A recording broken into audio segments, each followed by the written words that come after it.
Spirit, descend like a dove. Holy Spirit,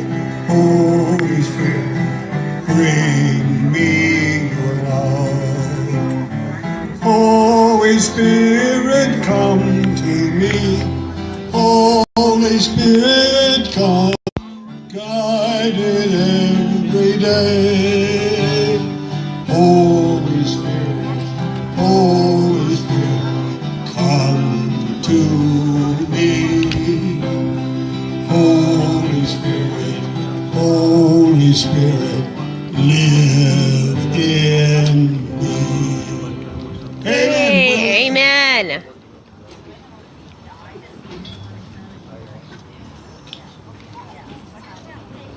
Thanks, guys.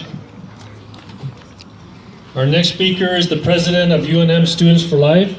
He leads a small group of pro-life students to defend life at a very liberal university that has its own abortion mill. Please give a warm welcome to David Rodriguez.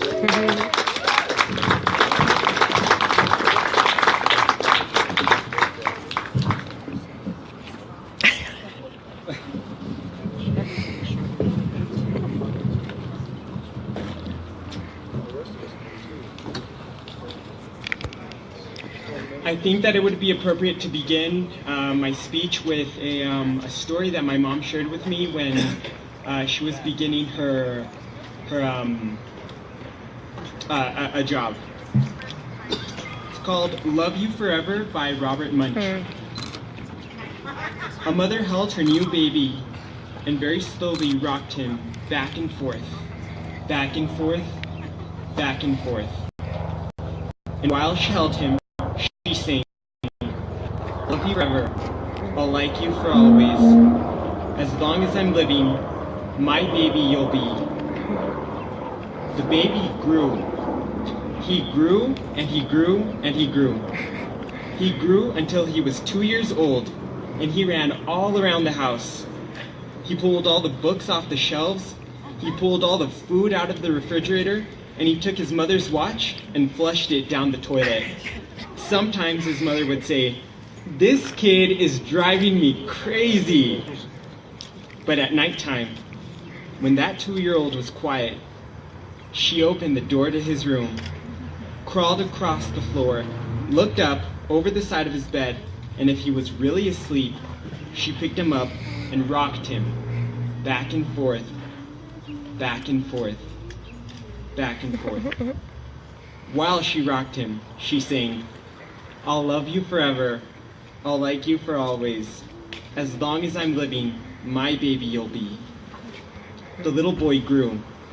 He grew, and he grew, and he grew. He grew until he was 9 years old, and he never wanted to come in for dinner. He never wanted to take a bath. And when Grandma visited, he always said bad words. Sometimes his mother wanted to sell him to the zoo. But at nighttime, when he was asleep, the mother quietly opened the door to his room, crawled across the floor, and looked up over the side of the bed. If he was really asleep, she picked up that 9-year-old boy and rocked him back and forth, back and forth, back and forth. And while she rocked him, she sang, "I'll love you forever, I'll like you for always. As long as I'm living, my baby you'll be." The boy grew. He grew, and he grew, and he grew. He grew until he was a teenager. He had strange friends, and he wore strange clothes, and he listened to strange music. Trust me, I know that one. I go to UNM. Sometimes the mother felt like she was in a zoo. But at nighttime, when that teenager was asleep, the mother opened the door to his room, crawled across the floor, and looked up over the side of the bed. If he was really asleep, she picked up that great big boy and rocked him back and forth, back and forth, back and forth. While she rocked him, she sang, "I'll love you forever, I'll like you for always. As long as I'm living, And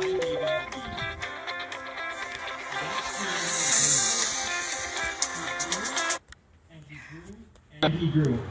He grew until he was a grown-up man. He left home and got a house.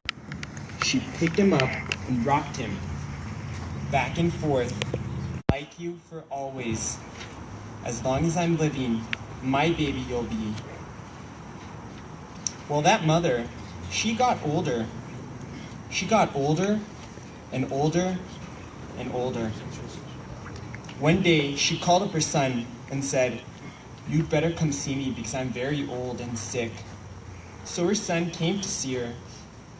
When he came in the door, she tried to sing the song. She sang, "I'll love you forever. I'll like you for always." But she couldn't finish because she was too old and sick. The son went to his mother. He picked her up and rocked her back and forth, back and forth, back and forth. And he sang the song, "I'll love you forever. I'll like you for always. As long as I'm living, my mommy you'll be." When the son came home that night, he stood for a long time at the top of the stairs. Then he went into the room where his very new baby daughter was sleeping. He picked her up in his arms and very slowly rocked her back and forth, back and forth, back and forth. And while he rocked her, he sang, "I'll love you forever. I'll like you for always. As long as I'm living, my baby you'll be." Amen. I say this because in the story we know that the mom gives herself totally to her child. Over time, the child grows apart from her, but she never abandons him. In fact, the mother gives herself to him until death. And the son returns her love by an act of love, and he continues that tradition with his new baby daughter. In the same way, this is the story of our relationship with God, a relationship that we learn about in the Bible. God gives himself to us. We're unfaithful, and yet God continues to give himself to us. So today I think that I would like to encourage all of you to continue to return that love to Jesus in any way that you can, whether it's in evangelizing to your family, or evangelizing others, or evangelizing the community. It's also very appropriate today to reflect on exactly what Jesus went through. As St. Paul tells us, "Husbands, love your wives, even as Christ loved the church and handed himself over for her, to sanctify her, cleansing her by the bath of water with the word, that he might present to himself the church in splendor, without spot or wrinkle or any such thing, that she might be holy and without blemish." So, what does this mean? I've learned that when Jesus was crucified, he had to suffer in the garden, and he quite literally, his veins popped, and he bled through his skin, and then he was crowned with thorns after he was scourged, and when he was scourged, he was tied to a pillar until the skin of his back was just very tight, and he was whipped until you could literally count the bones on his back. And then after that, he had to carry the cross, which was about 135 pounds, and he had to do about lunges carrying the cross. So to putting it into today's perspective, that would be about carrying 245 weight pounds on each side. And then after that, he would have been crucified. And in order for Jesus to have breathed, he would have to basically do a pull-up, so to speak. He would have had to lift his entire weight just for one single breath.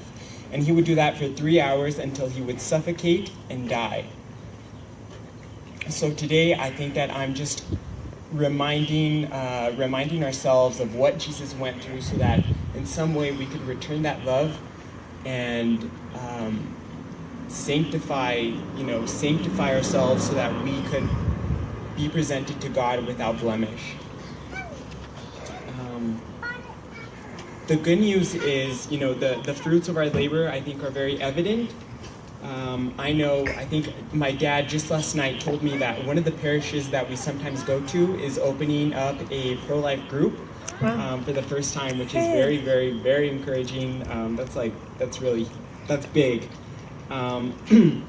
Second of all, I would also like to invite you to a press conference that UNM is having to expose UNM's involvement with Southwestern Women's Options. That's on Wednesday, April 19th. It's a press conference with Congressman Pierce and other legislators. It goes from 9 to 11. We have handouts if you're interested in that. And second of all, Students for Life is having a leadership summit on Saturday, April 22nd. To register, it costs $22. To register, it costs $15. Dr. Anthony Levantino, a former abortionist who has done more than 10,000 abortions, is going to speak there. So is Bethany Jansen, who's our coordinator for Students for Life. Sade and Mark Cavalier of Southwest Coalition for Life. Finally, I would like to say, for any high school students who are going to UNM, if you would like to be involved, please speak to me, because we really do need a lot of help. Planned Parenthood is very involved on UNM, so is, Students for Reproductive Justice. There's so many events going on.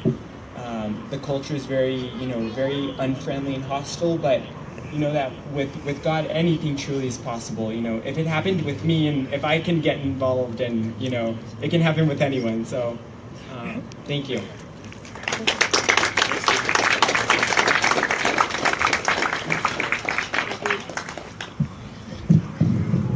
Thank you, David. And God bless you for all that you do there at UNM. We're very grateful for all that you do. Okay, if anyone needs water, there are some coolers at the end of the tables. There's a cooler there, also a cooler to my right. So feel free to help yourself. Have a nice cool bottle of water. For the 7th March, we will be saying the Litany of St. Joseph. The order of the procession is Xavier will lead with the crucifix, followed by the Knights of Columbus, and Melissa with the Peace of the True Cross, and everyone else.